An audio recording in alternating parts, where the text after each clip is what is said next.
चांदनी रात की सफेद किरणें पूरे जंगल में फैली हुई थीं। जंगल के बीचों बीच एक बेहद सुंदर झील मौजूद थी, जो चंद्रमा की रोशनी में विशेष रूप से जगमगा रही थी। अगले ही पल झील के पानी में तेज हलचल होने लगी। कुछ ही क्षणों में एक सुंदर बगुला झील के अंदर से निकलकर बाहर आया। बगुला झील की ओर देखने लगा। ओ झील के रक्षक, मैं तुमसे बात करना चाहता हूँ। अगले ही पल रंग बिरंगी किरणों के बीच वहां एक सुंदर पुरुष प्रकट हुआ। वो पुरुष रहस्यमयी मुस्कान के साथ बगुले की ओर देखने लगा। कहो, क्या कहना चाहते हो? कब तक मुझे इंतजार करना पड़ेगा? कब तक बताओ? झील का रक्षक रहस्यमयी अंदाज में मुस्कुराने लगा। समय बहुत नजदीक है। अब तुम्हारे इंतजार की घड़ियां समाप्त होने वाली हैं। वो बहुत जल्द इस झील के पास आएगा और उसके बाद क्या होगा, ये तुम अच्छी तरह से जानते हो। इतना कहकर झील का रक्षक रंग बिरंगी किरणों के बीच वहां से गायब हो गया। सोनपुर गांव में अर्जुन नाम का एक बेहद सुंदर युवक रहा करता था। अर्जुन एक व्यापारी था। अर्जुन अपने घर में अपनी पत्नी गौरी के साथ बैठा हुआ था। अगर आप इस बार व्यापार के सिलसिले में बाहर जाएंगे तो जल्दी वापस आ जाइएगा। पिछली बार आप 1 माह कहकर गए थे और लौटने में पूरे 3 माह लगा दिए थे। गौरी की बात सुनकर अर्जुन मुस्कुराने लगा। भाग्यवान, मैं एक व्यापारी हूँ।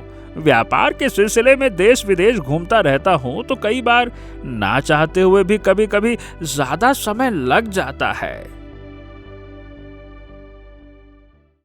तभी अर्जुन का गहरा मित्र और चंदन नगर राज्य का राजकुमार आदित्य वहां पहुंचा। अर्जुन राजकुमार आदित्य को देखकर मुस्कुराने लगा। मेरे मित्र, अरे भाई, हम तो तुम्हें ही याद कर रहे थे। अगर कुछ देर और ना आते ना तो हम खुद ही महल चले आते कि भैया कहाँ रह गए। राजकुमार आदित्य मुस्कुराने लगा। अरे मित्र, जैसे ही हमें सूचना मिली ना कि हमारा मित्र व्यापार से लौट रहा है, तो हमने कहा चलो सबसे पहले मित्र से मिलो। और फिर भाभी के हाथ की ठंडी ठंडी लस्सी भी तो पीनी थी, चूल्हे की गर्मा गर्म रोटियां, ओए होए होए होए, और उनके हाथ की दाल भी बहुत याद आ रही थी। मैंने कहा आज तो हो ही जाए। कभी कभी तो मुझे लगता ही नहीं कि आप राजकुमार हैं। अच्छा, और वो क्यों भाभी? वो इसलिए क्योंकि आप हैं तो राजकुमार, लेकिन आपकी पसंद बिल्कुल साधारण इंसानों जैसी है। राजकुमार आदित्य हंसने लगा। राजकुमार हो या साधारण इंसान, सबको घी लगी रोटी, दाल और लस्सी, ओए होए होए, ये तो पसंद आता ही आता है। कुछ देर बाद गौरी ने राजकुमार आदित्य को खाना परोसा और मिट्टी के कलश में दही की ठंडी लस्सी भी दी। अब मैं चलता हूँ। अरे मित्र, आते रहना मिलने के लिए। बिल्कुल नहीं आऊंगा मैं, क्योंकि अब तुम्हें महल आना पड़ेगा। इतना कहकर राजकुमार आदित्य बाहर निकला, सीधा चंदन नगर के महल की ओर रवाना हो गया। राजकुमार आदित्य जैसे ही चंदन नगर के महल में पहुंचा, तभी वहां मंत्री जगन्नाथ तेजी से उसके पास आए। चलिए, अब कक्ष में सारे वैद्य मौजूद हैं। चलिए चलिए, जल्दी आइए। राजकुमार आदित्य तुरंत मंत्री जगन्नाथ के साथ राजा विक्रम के कक्ष की ओर चला गया। राजा विक्रम बिस्तर पर बेहोश अवस्था में लेटे हुए थे। उनके आसपास कई वैद्य खड़े थे, लेकिन उनमें से एक बूढ़ा राजवैद्य राजा विक्रम को बहुत ध्यान से देख रहा था। राजकुमार आदित्य तेजी से राजवैद्य के पास पहुंचा। राजवैद्य जी, मेरे पिताजी को क्या हुआ है? राजकुमार, तुम्हारे पिता की बीमारी कुछ भी समझ में आ नहीं रही है। वो काफी देर से होश में नहीं आए हैं। बूढ़े राजवैद्य की बात सुनकर राजकुमार आदित्य क्रोधित हो उठा। ये क्या मजाक कर रहे हैं आप, समझ में नहीं आ रहा है। मेरे पिताजी ने तुम्हें राजवैद्य इसलिए बनाया था क्योंकि तुम बहुत कुशल वैद्य थे। शांति शांति। अब राजकुमार, कुछ बीमारियां बहुत गहरी होती हैं जिनका इलाज बहुत कठिन होता है। तुम्हारे पिता के साथ भी कुछ ऐसा ही हुआ है। इनका इलाज किसी जड़ी बूटी से नहीं बल्कि एक मुकुट से हो सकता है। क्या मतलब क्या है आपकी बात का? आगे की बात आपको मंत्री जी समझा देंगे। राजकुमार जी, दरअसल राजवैद्य जी कहना चाहते हैं कि महाराज की बीमारी का कोई साधारण इलाज नहीं है। दरअसल ये एक बड़ी ही विचित्र बीमारी है जो कि जिस मनुष्य को लग जाती है ना, वो कभी ठीक नहीं होता है। लेकिन एक उपाय ऐसा है जिससे महाराज को बचाया जा सकता है, लेकिन वो उपाय ना बहुत कठिन है। अरे कितना भी कठिन उपाय क्यों ना हो मंत्री जगन्नाथ, मैं अपने पिता को बचाने के लिए कुछ भी करूंगा। बताओ क्या उपाय है? तो फिर सुनिए, चंदन नगर के घने जंगल में एक सुंदर झील है। कहते हैं कि उस झील के अंदर एक महल मौजूद है, क्योंकि वो कोई साधारण झील नहीं बल्कि एक मायावी झील है। उस झील के अंदर एक तलवार रखी हुई है जो बहुत चमत्कारी तलवार मानी जाती है। बस आपको हर हाल में उस तलवार को प्राप्त करना होगा। अगर ऐसी बात है तो मैं उस जादुई झील को तलाश करके वो तलवार जरूर हासिल करूंगा। अब राजकुमार जी, जरा पूरी बात तो सुनिए, अभी पूरी बात बाकी है। मैं क्या कह रहा हूँ कि वो कोई साधारण झील नहीं है। उस तलवार की रक्षा एक रहस्यमयी बगुला करता है। जब तक आप उस बगुले का अंत नहीं करेंगे ना, वो तलवार आपके हाथ नहीं आएगी। ओह, अगर ऐसी बात है तो मैं तैयार हूं। तलवार हासिल करने के बाद क्या करना होगा? हाँ, जब आप तलवार हासिल कर लेंगे ना, तब झील से बाहर निकलकर दाहिनी दिशा की ओर चले जाइएगा। काफी दूर जाने के बाद आपको एक बंद गुफा दिखाई देगी। उस गुफा के अंदर एक मुकुट रखा हुआ है। अब वो तलवार ना केवल तलवार नहीं बल्कि उस गुफा के खोलने की विशेष चाबी है, इसीलिए वो तलवार जरूरी है। जैसे ही आप तलवार से गुफा का द्वार खोलेंगे, आपको वो मुकुट मिल जाएगा, और जैसे ही वो मुकुट महाराज के सिर पर पहनाया जाएगा, वो होश में आ जाएंगे। बस वही तलवार और मुकुट उन्हें नया जीवन दे सकते हैं। ठीक है मंत्री जगन्नाथ, अब मैं महल में तभी वापस कदम रखूंगा जब वो तलवार और मुकुट मेरे हाथ में होगा। इतना कहकर राजकुमार आदित्य तुरंत महल से बाहर निकल गया।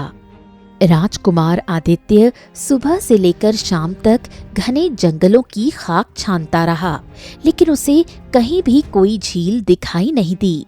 थक हार कर वो एक विशाल वृक्ष के नीचे बैठ गया। मुझे लगता है कि मुझे अपने मित्र अर्जुन की सहायता लेनी चाहिए। कुछ देर बाद राजकुमार आदित्य अर्जुन के घर के बाहर खड़ा था। सब कुछ ठीक तो है ना? क्या बात है? राजकुमार आदित्य ने अर्जुन को शुरू से लेकर अंत तक सारी घटना बता दी। मुझे तुम्हारी सहायता चाहिए मेरे मित्र। अरे मैं तुम्हारा मित्र हूँ, और मित्रता के लिए तो मैं अपने प्राण भी त्याग कर सकता हूँ। कुछ ही देर में अर्जुन और राजकुमार आदित्य अपने घोड़ों पर सवार होकर घने जंगल की ओर निकल पड़े। अर्जुन और राजकुमार आदित्य शाम तक उस जादुई झील को तलाशते रहे, लेकिन उन्हें उसका कोई निशान नहीं मिला। रात का समय हो चुका था, जंगल में चांदनी फैल चुकी थी। तभी अचानक अर्जुन की नजर चमकती हुई एक झील पर पड़ी। वो देखो, सामने एक सुंदर झील दिखाई दे रही है। कहीं यही वो झील तो नहीं है? देखो।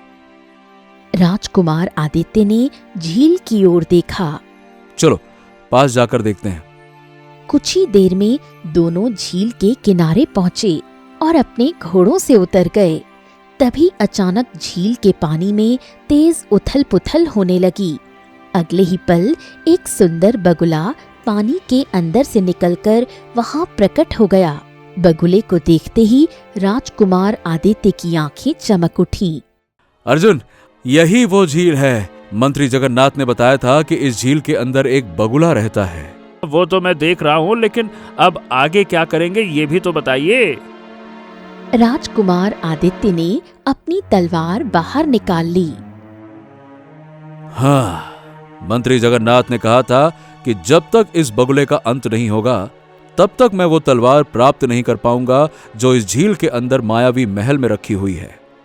मैं तुम्हें तलवार लेने से नहीं रोकूंगा ना, बल्कि मैं तो तुम्हें वो तलवार दिलाने में सहायता करूंगा। ये सुनकर राजकुमार आदित्य चौंक गया। लेकिन इसके अंदर भी प्राण बसते हैं। मुझे नहीं लगता कि तुम्हें इसको कोई नुकसान पहुंचाना चाहिए। नहीं अर्जुन, हो सकता है कि ये हमें धोखा दे रहा हो, ये कोई मायावी बगुला हो।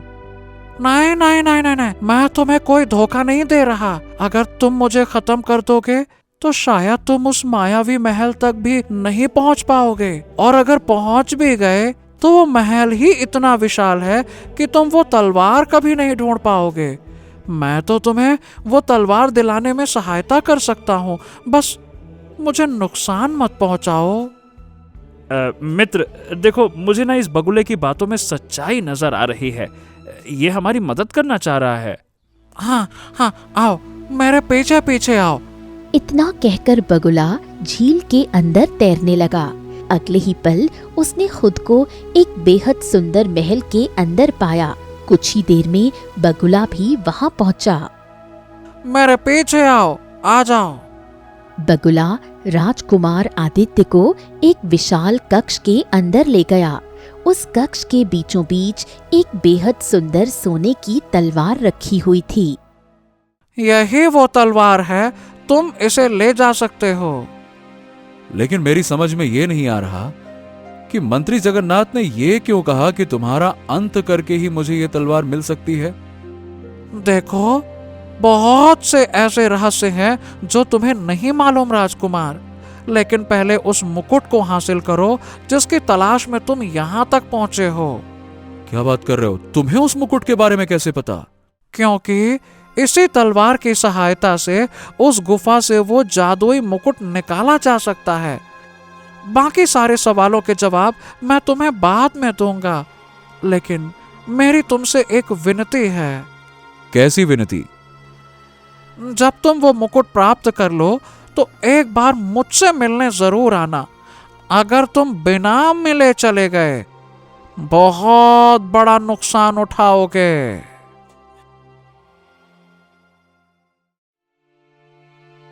कुछ देर बाद राजकुमार आदित्य वो तलवार लेकर झील से बाहर आ गया। अर्जुन उत्सुकता से उसकी ओर देखने लगा। चलो अर्जुन, अब हमें उस गुफा तक पहुंचना है। अर्जुन और राजकुमार आदित्य तुरंत अपने घोड़ों पर सवार हो गए। आधी रात के समय दोनों एक विशाल गुफा के सामने पहुंच गए, जिसका बड़ा पथरीला द्वार पूरी तरह बंद था। राजकुमार आदित्य उस विशाल गुफा के बंद द्वार को ध्यान से देखने लगा।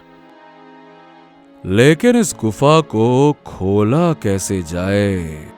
तभी अर्जुन की नजर गुफा के पास बने एक विशाल चिन्ह पर पड़ी, जो रंग बिरंगी किरणों से चमक रहा था।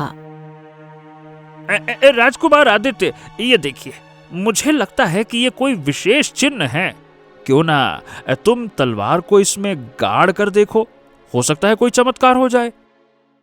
अर्जुन की बात सुनते ही राजकुमार आदित्य ने वो जादुई तलवार उठाई और उस चमकते हुए चिन्ह में गाड़ दी। अगले ही पल तेज गर्जना जैसी आवाज गूंजने लगी।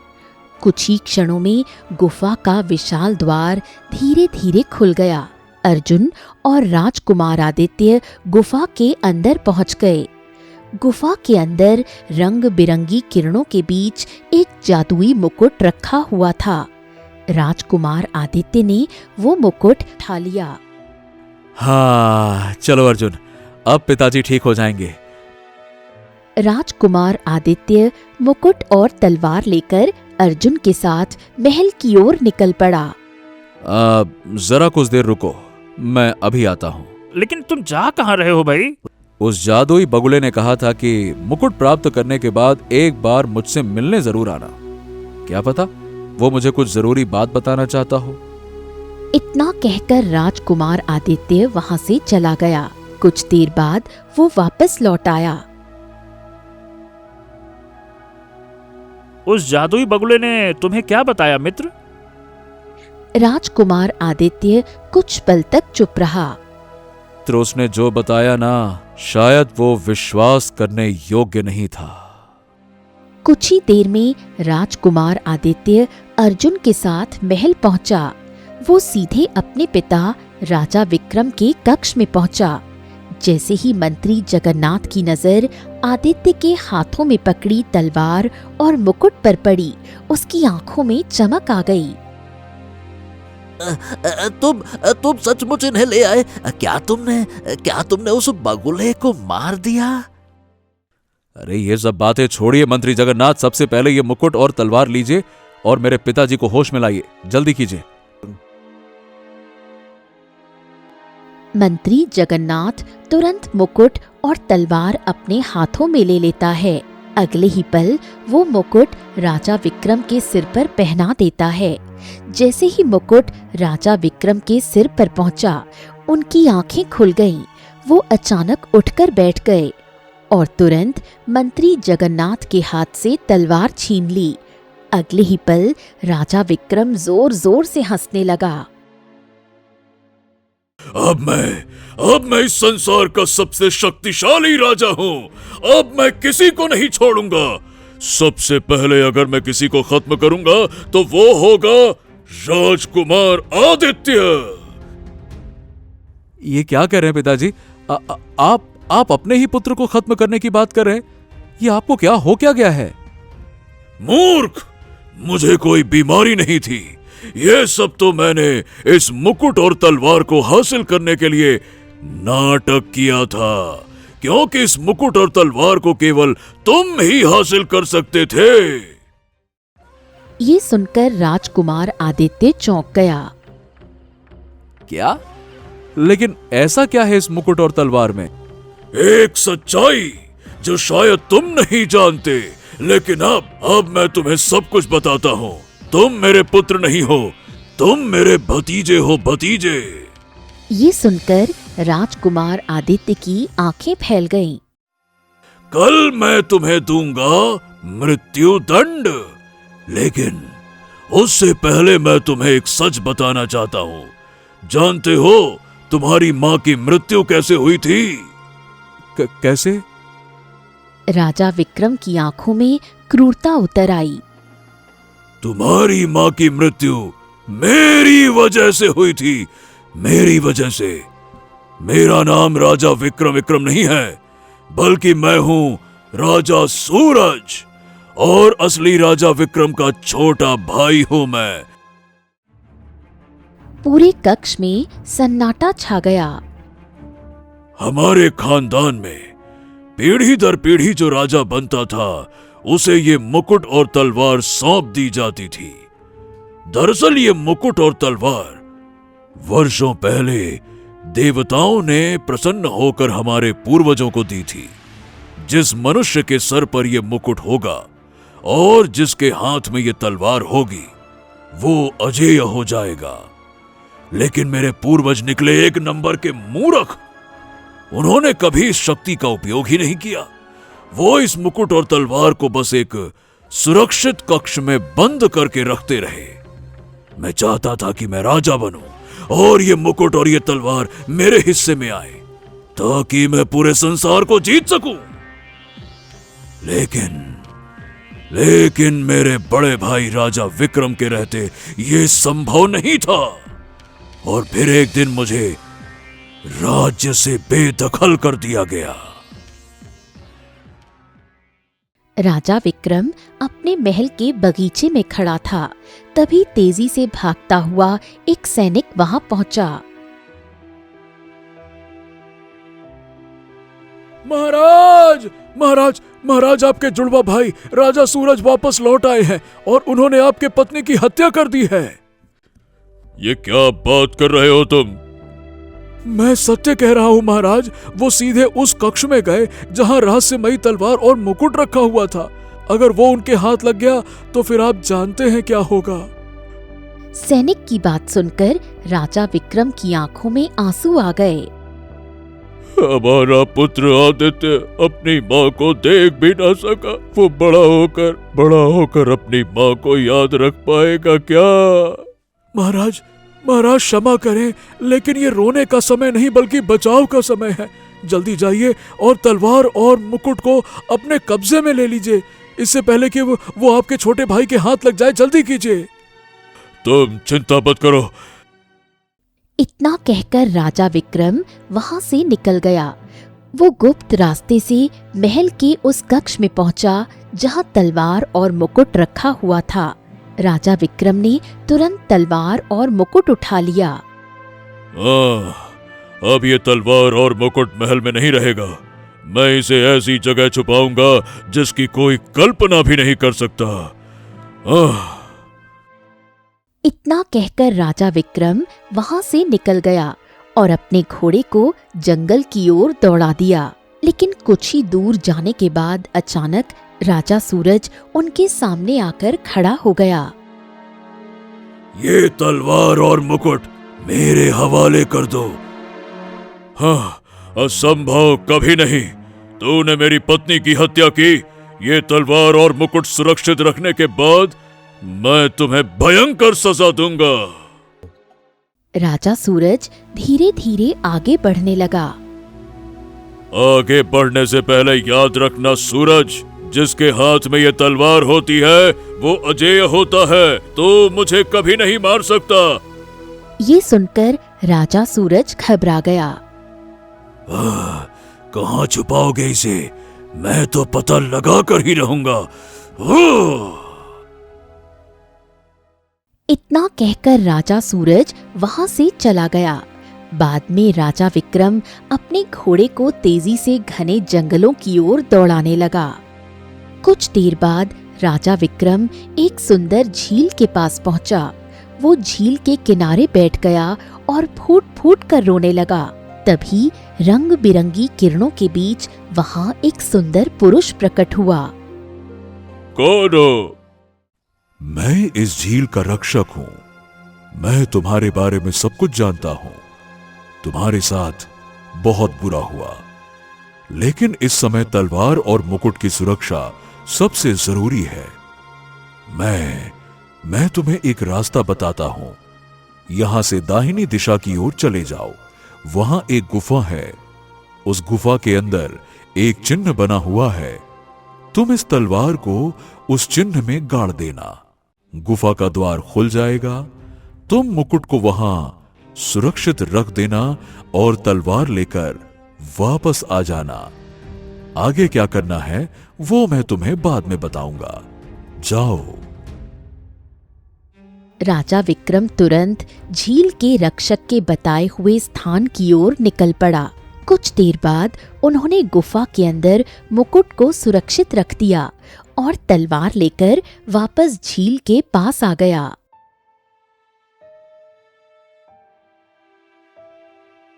अब क्या करना होगा? झील के अंदर कूद जाओ। अगले ही पल राजा विक्रम झील के अंदर कूद गया। कुछ ही क्षणों में उन्होंने खुद को एक सुंदर महल के अंदर पाया। तभी अचानक रंग बिरंगी किरणें उनके शरीर के चारों ओर घूमने लगीं। अगले ही पल राजा विक्रम एक सुंदर बगुले में परिवर्तित हो गया। हाँ, ये आपने क्या किया? मुझे बगुले के रूप में क्यों बदल दिया? तुम्हारी भलाई के लिए। तुम्हारा भाई सूरज बहुत खतरनाक है। याद रखना, जिस तलवार और मुकुट को तुमने अपने हाथों में सुरक्षित रखा है ना, उसे अगर कोई प्राप्त कर सकता है तो वो केवल तुम्हारा पुत्र है। एक दिन भविष्य में तुम्हारा पुत्र यहां आएगा और वो तलवार और मुकुट को प्राप्त करेगा।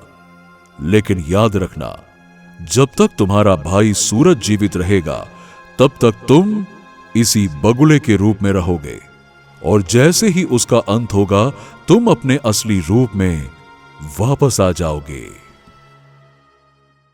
राजा सूरज की सच्चाई सुनकर राजकुमार आदित्य पूरी तरह स्तब्ध रह गया। राजा सूरज क्रूर मुस्कान के साथ मंत्री जगन्नाथ की ओर देखने लगा। और ये जो तुम्हें मंत्री जगन्नाथ दिखाई दे रहा है ना, ये कोई मंत्री नहीं, ये तो बल्कि एक तांत्रिक है जो वर्षों से मंत्री का रूप धारण करके मेरे साथ रह रहा है। इसी ने अपनी काली विद्या से मुझे बताया था कि तलवार और मुकुट कहां छिपाया गया है, और इसी ने मुझे ये भी बताया कि उस तलवार को केवल तुम प्राप्त कर सकते हो। इसीलिए तो मेरे भतीजे, मैंने तुम्हें वर्षों तक जीवित रखा, लाडले भतीजे।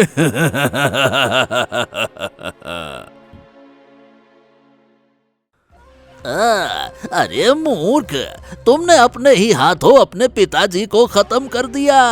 वो बगुला कोई और नहीं बल्कि तुम्हारा असली पिता राजा विक्रम था। लेकिन तभी राजकुमार आदित्य मुस्कुराने लगा। मूर्ख मैं नहीं बल्कि तुम लोग हो। मैंने तुम्हें जो तलवार और मुकुट दिया था वो नकली था।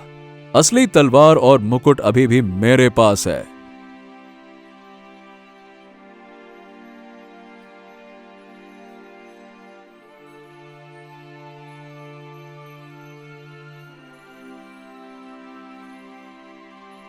राजकुमार आदित्य ने तुरंत वो तलवार अपने हाथों में पकड़ ली और मुकुट पहन लिया। ये देखकर राजा सूरज और मंत्री जगन्नाथ दोनों डर से कांपने लगे। मैंने उस बगुले को नहीं मारा था। उसने मुझसे कहा था कि मुकुट प्राप्त करने के बाद एक बार उससे मिलकर जरूर जाना, और जब मैं उससे मिलने गया तब उसने मुझे सारी सच्चाई बता दी। हालांकि उस समय मुझे उसकी बातों पर विश्वास नहीं हुआ, लेकिन अब मैंने सब कुछ अपनी आंखों से देख लिया है। अगले ही पल राजकुमार आदित्य ने अपनी तलवार आगे कर दी। तलवार से तेज बिजली निकलने लगी जो सीधे राजा सूरज और मंत्री जगन्नाथ के शरीर पर जाकर पड़ी। कुछ ही क्षणों में दोनों पत्थर की मूर्तियों में बदल गए। उसी पल झील के किनारे मौजूद वो बगुला रंग बिरंगी किरणों के बीच राजा विक्रम के असली रूप में वापस आ गया।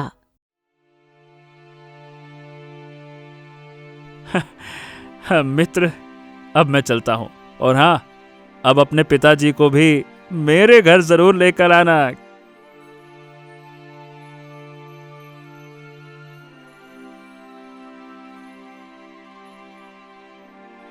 कुछ ही देर बाद राजा विक्रम अपने महल वापस आ गया।